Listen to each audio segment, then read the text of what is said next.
শিক্ষামন্ত্রীর পদত্যাগের মধ্য দিয়ে ভারতে আপাতত ককরোচদের আন্দোলনের ইতি ঘটেছে।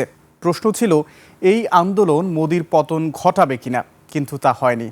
আর স্বাধীন ভারতের ইতিহাসও গণ আন্দোলনে সরকার পতনের সায় দেয় না। এক বছরের কৃষক আন্দোলন, মাসের পর মাস সিএএ বিরোধী বিক্ষোভ, দুর্নীতি বিরোধী গণজোয়ার। ভারত এই গণজোয়ার বারবার দেখেছে, তবুও স্বাধীনতার পর কেন্দ্রীয় সরকারকে আন্দোলনের মুখে ক্ষমতা ছাড়তে হয়নি। কেন? ভারতের রাজনৈতিক বাস্তবতায় গণ আন্দোলন কেন সরকার পতনের আন্দোলনের রূপ নেয় না? আদিত্য মামুনের রিপোর্ট। ভারতের ইতিহাসে গণ আন্দোলনের অভাব নেই। জরুরি অবস্থা বিরোধী আন্দোলন, মন্ডল কমিশন নিয়ে বিক্ষোভ, আন্না হাজারের দুর্নীতি বিরোধী আন্দোলন, এমনকি এক বছরেরও বেশি সময় ধরে চলা কৃষক আন্দোলন। প্রতিটি আন্দোলনই সরকারকে চাপে ফেলেছে। কোথাও নীতি বদলেছে, কোথাও আইন প্রত্যাহার হয়েছে, কিন্তু কেন্দ্রীয় সরকারকে আন্দোলনের মুখে পদত্যাগ করতে হয়নি।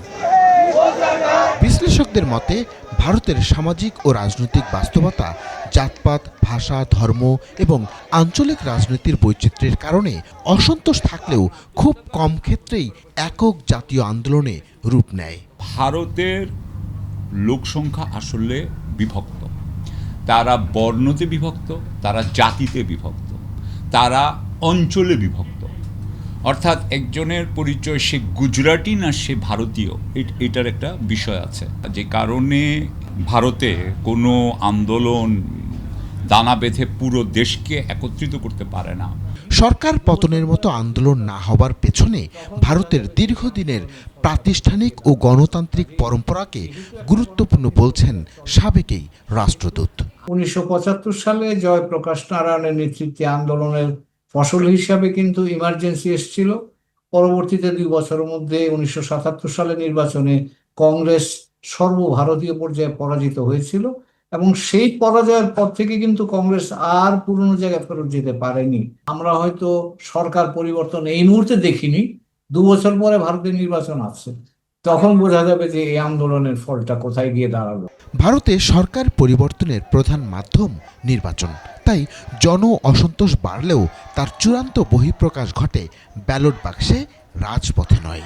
যেহেতু ভারতে বিভিন্ন প্রতিষ্ঠানগুলো, যেমন আপনি সরকার বলেন, বিচার ব্যবস্থা বলেন, পার্লামেন্ট বলেন, সেগুলি কার্যকর, সেই কারণেই যে কোনো ধরনের রাস্তার আন্দোলন সেটা পরবর্তীতে নির্বাচনের মধ্য দিয়ে রাজনৈতিকভাবেই পরবর্তী পরিবর্তনটাকে নিয়ে আসছে। বিভিন্ন আন্দোলনের পর নীতিগত পরিবর্তনের নজির রয়েছে ভারতে।